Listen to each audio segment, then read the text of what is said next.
Okay, so our second type of special triangle is going to be a 30, 60, and 90. So the side that is 30, if that is x, then the side opposite of 60 would be x with a square root of 3 added to it, and the hypotenuse would be double our x. So if we start with number 5, that should be our x. So what we're going to do is this side is 60, so y should be 7 with a square root of 3 added to it.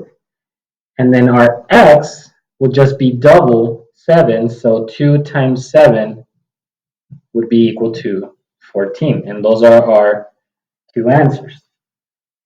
Now let's say that we have the hypotenuse like we do in this case.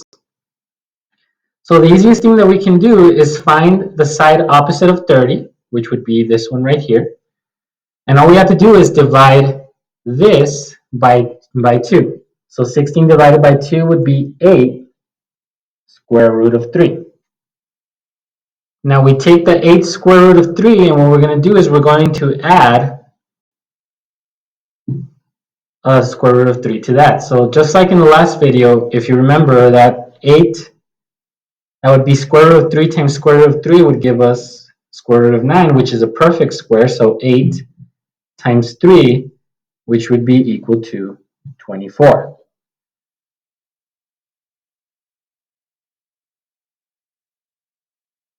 Okay, so now let's say we have the side opposite of 60. So what we need to do is we're going to need to multiply 12 times 1/3 and then a square root of 3 to be able to find a side opposite of 30. So 12 times 1/3, that's saying 12 divided by 3, which is 4, and then with a square root of 3 added, that would be one of our answers.